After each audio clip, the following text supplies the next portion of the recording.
Fala galera do sétimo ano, professor Fernando para mais uma aula de história aqui, tá? E hoje é um momento muito importante da nossa aula porque nós vamos fechar um ciclo histórico e começar outro. Como assim, professor?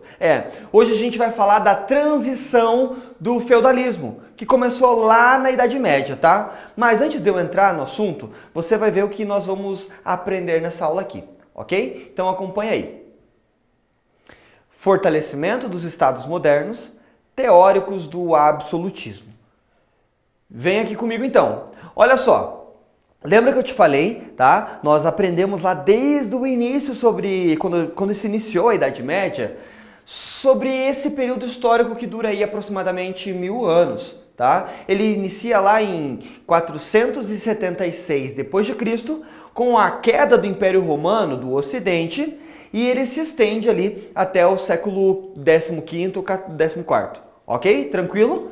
Por que você fala assim, professor, 14º e 15º? Porque tudo na história são processos, tá? A gente coloca datas para ficar fácil da gente se localizar, mas as coisas na história elas não acontecem de um dia para o outro, assim, não é que acorda e acabou a Idade Média, começou outro período. É tudo um processo, gradual e progressivo. Tranquilo? Então tá. Vamos relembrar aqui, antes da gente entrar nesses pontos fundamentais aqui. Olha, em 476 d.C., os povos bárbaros começaram a atacar, né, o Império Romano, que estava tão extenso, mas que também estava rolando uma crise ali. Uma crise nesse sistema. Essa crise nesse sistema se deu por conta da quantidade de escravizados que tinha ali e por conta dos fatores de alimento e tal, que você pode retomar lá sobre o Império Romano. Quando o Império Romano ele decai, uma nova estrutura social vem a se estabelecer. Isso porque as pessoas saem da cidade e passam a morar no campo. E é nesse momento que a gente tem o fortalecimento de uma figura na sociedade muito importante. São os senhores feudais que eu estou falando. Os senhores feudais eles passam a ser fundamentais na sociedade. Isso porque existia um certo elo de proteção entre aqueles que viviam na terra do senhor feudal, que eram chamados de vassalos, né, os servos, e os próprios senhores feudais. Como assim, professor? Um elo de proteção? Quando um servo, né, ele ia se tornar um vassalo do senhor feudal, acontecia uma cerimônia. Nessa cerimônia existia um juramento em que esse servo jurava trabalhar e pagar os seus impostos, enquanto o senhor feudal jurava lhe dar proteção, certo? Nisso se estabelece uma nova sociedade. Uma sociedade que a gente chama de sociedade estamental, tá? Eu estou te lembrando esses aspectos aqui para a gente poder entender essa aula hoje. Na sociedade estamental, ela era dividida por 3 estados. Vou te lembrar. Primeiro estado da pirâmide lá era o clero, que são aqueles que oram. Segundo estado são, né, os nobres, que são aqueles que guerreiam. E no terceiro estado nós temos os servos, os camponeses e, né, grande parte dos trabalhadores. Tá tranquilo sobre isso? Então, vem comigo aqui. Essa sociedade, ela era ensinada pela igreja que ela deveria ser o modelo para todas as pessoas seguirem. E por muitos anos foi assim. Porém, a gente estuda que lá na Baixa Idade Média, ali no começo do século XI, uma mudança social muito grande vai acontecer. Professor, que mudança é essa? A gente tem algo chamado de renascimento comercial e urbano. Você lembra disso? Tá. O renascimento comercial urbano é quando volta a ter uma interação entre o Ocidente com o Oriente e essa interação vai fazer com que se desenvolva o comércio. Lembra que teve um fato histórico que influenciou muito nesse aspecto aí, que são as cruzadas, que são quando lá os cristãos do Ocidente foram até o Oriente lutar contra os povos islâmicos. Tá tranquilo sobre isso? Bom, revisou grande parte desse conteúdo? Beleza. O que ocorre? Ali pelo século XIV e XV, o poder da Igreja Católica ela começa a ficar um pouco questionável. Até porque a gente tem o surgimento de um novo grupo na sociedade. Lembra que o renascimento comercial urbano, ele fez um novo grupo social se ascender ali no meio do Ocidente. Que grupo que eu estou falando? Os burgueses, tá? Essa burguesia que voltou a praticar comércio, com o tempo passa a ter muito poder, tá? Poder econômico. Porém, não vai ter poder político. Isso porque somente a nobreza que participava das questões políticas, junto com a igreja. A gente vai ver ao longo da história, né, até a gente encerrar a Idade Moderna, como que a burguesia vai fazer para ter poder político. Só que nesse momento da história que nós estamos entrando agora, que é o fim do feudalismo, a gente vai ver uma nova estrutura social surgindo, que vai ser quando os reis vão se sobressair sobre os senhores feudais e vão começar a concentrar os poderes em suas mãos. E isso vai acarretar um monte de mudanças para essas regiões que nós estamos estudando. Tranquilo? Olha só, então vem comigo aqui na tela que eu tenho uma parte bem importante para te mostrar. Poder na mão do rei. Nas mãos do rei. No período de transição entre a Idade Média e a Idade Moderna, os burgueses enriqueciam, enquanto os senhores feudais viam seus poderes reduzidos. Afinal, as cidades se tornaram independentes e os servos abandonavam as terras em direção a novas oportunidades oferecidas pela vida urbana. A alta mortalidade, consequência da peste negra, reduziu o número de trabalhadores disponíveis, valorizando a mão de obra existente. Vem aqui comigo que eu vou te explicar. Olha só. Então, olha as mudanças que nós temos ali a partir do renascimento comercial urbano e as consequências da peste negra. Por quê? Ela fez com que vários trabalhadores no campo viessem a falecer. Então, a mão de obra se tornou escassa e também se tornou valorizada.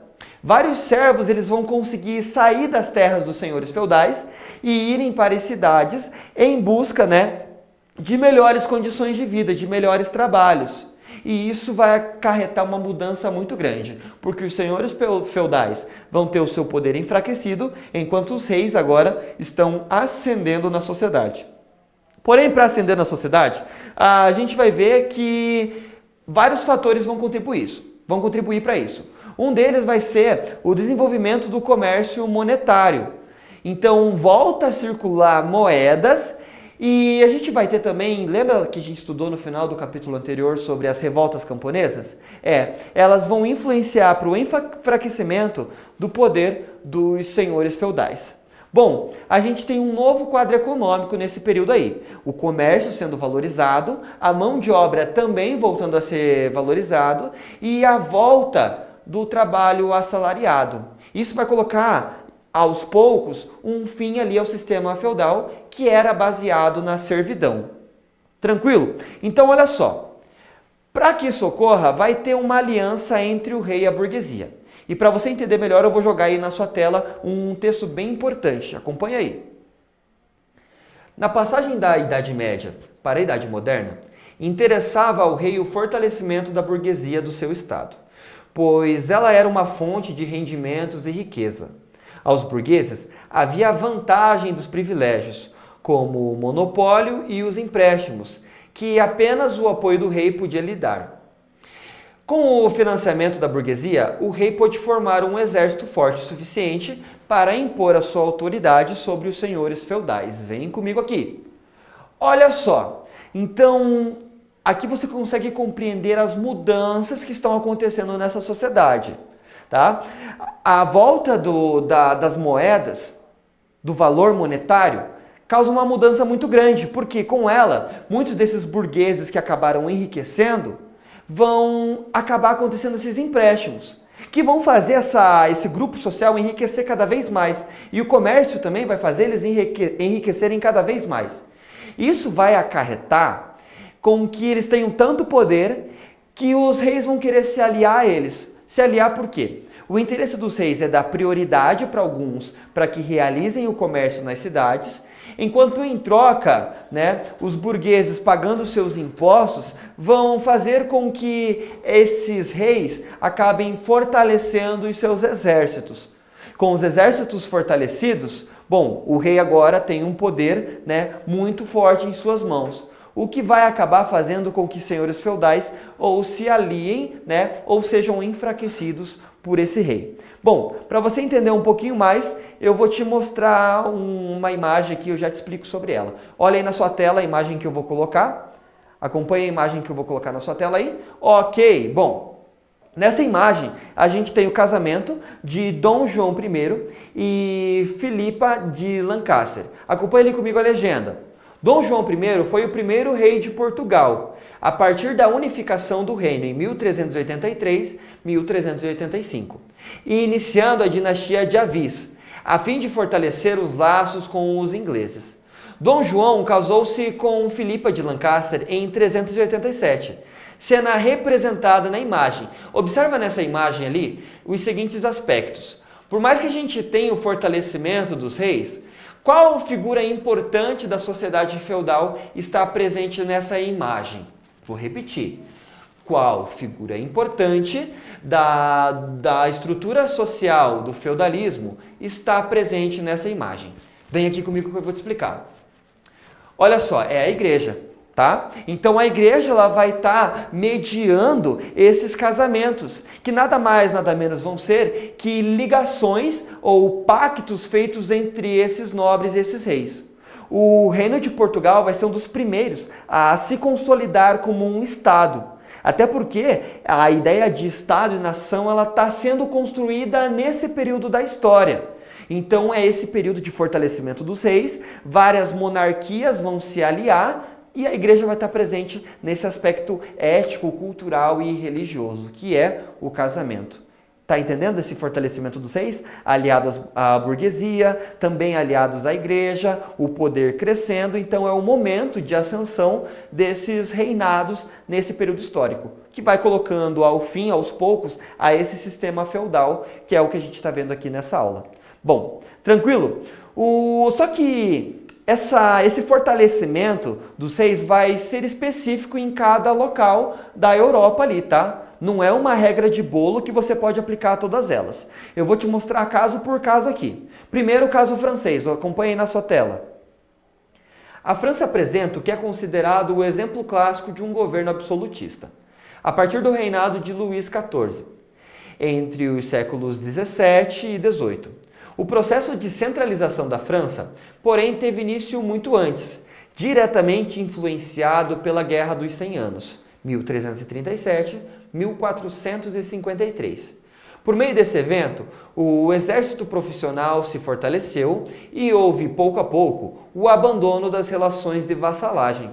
No século XV, a França viveu a intensificação da militarização e o fortalecimento do sistema fiscal e do controle do rei em detrimento das famílias aristocráticas. Vem cá aqui que eu estou falando para você. Lembra que eu falei que nesse período o exército ele é fundamental, né? Na França não vai ser diferente. Na Guerra dos 100 Anos, vai ser muito necessário um exército forte, até para aguentar todo esse período aí de guerra que vai acontecer. Entre lá que você estudou nos capítulos anteriores, da guerra entre a França e a Inglaterra. A gente está vendo nesse período aí o fortalecimento do rei, tá? Que por meio dessas guerras aí, vai ir colocando aos poucos, né, o fim a esse sistema feudal. Esses vassalos vão buscar também a integrar esses exércitos, ou se não, a viver nas cidades. Tá? Tranquilo? Bom, próximo caso. Eu vou te falar antes de eu mudar e falar sobre outro caso do fortalecimento dos reis. Eu vou te falar sobre o rei Luís XIV. Então acompanha comigo aí. Olha só a imagem. O que essa imagem apresenta para você? Olha a postura desse rei. Talvez você deu risada ali um pouquinho dele, né? Porque no nosso contexto, vestir essas roupas é um pouco diferente. Mas volta aqui para mim que eu vou te explicar. O rei Luís XIV, ele centralizou o poder e ele deu início ali a um sistema que você vai estudar muito a partir de agora, que é o absolutismo.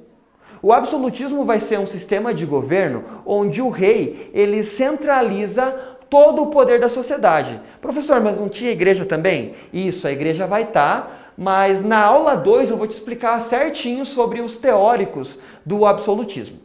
O rei Luís XIV, ele tinha tanto poder que ele é até conhecido como o Rei Sol, para você ver a grandeza que ele expressava para os outros. Ele dizia que o Estado sou eu, porque todo o poder político estava centralizado nele. Então todas as decisões vinham a partir dele. Tranquilo? Bom, agora eu vou te falar do caso inglês. Acompanhe na sua tela.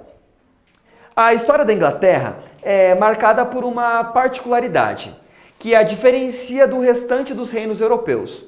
Se em outros locais, com o passar do tempo, o poder dos senhores feudais enfraqueceu para dar lugar ao rei, na Inglaterra aconteceu o oposto. Em 1215, devido ao crescente aumento de impostos, os nobres impuseram ao rei João Sem Terra um documento que limitava suas ações, denominado Carta Magna. Vem aqui comigo! Olha, você tem que aprender sobre a Carta Magna. Sério, você tem que aprender sobre isso, porque ela vai ser fundamental para a história da Inglaterra. Olha, enquanto na França ali o poder do rei estava aumentando, na Inglaterra foi diferente. O rei João Sem Terra, ele teve um documento imposto pela nobreza que era a Carta Magna. O que era isso? Que em todas as decisões políticas que o rei fosse tomar, como por exemplo o aumento de impostos, ele deveria consultar os seus conselheiros. E esse documento, a Carta Magna, ela afirma esse compromisso. Esses conselheiros lá para frente, conforme os anos vão passando, vão dar origem ao parlamento, tá? Que é bem importante você aprender também, ok? Bom, agora eu vou te falar sobre a política e economia dentro desse novo sistema que a gente está vivendo aí, tá? Então, acompanhe comigo aí na sua tela. Olha, eu não vou falar, vou ler todos para você, mas você pode dar um pause aí e ler bem tranquilo. Mas as principais características são o colonialismo, metalismo, protecionismo, balança comercial favorável e incentivo à produção manufatureira. Volta aqui comigo. Então, basicamente, nessa época, o rei e os reinados eles passam a concentrar todo o poder, também econômico. Então, tudo que acontece economicamente acaba passando pelo controle deles. Tranquilo? Nesse período, esses reinos vão começar a fazer colônias em outros lugares para começar a explorar. Mas isso é assunto que eu vou explanar mais para frente aí na sua vida estudantil. Bom, sobre os teóricos do absolutismo, eu vou te falar na próxima aula, tá? Para você fixar bem esse conteúdo, eu vou passar algumas atividades para você. Tranquilo? Então, acompanhe na sua tela. Você vai realizar as atividades 1 e 2 da página 194. Eu coloquei ali qual é e você realiza elas. Bom, eu espero que você tenha gostado dessa aula. Nós vamos falar mais ainda sobre esse assunto lá para frente. Eu sou o professor Fernando Shows. Eu agradeço a sua atenção. Até a próxima.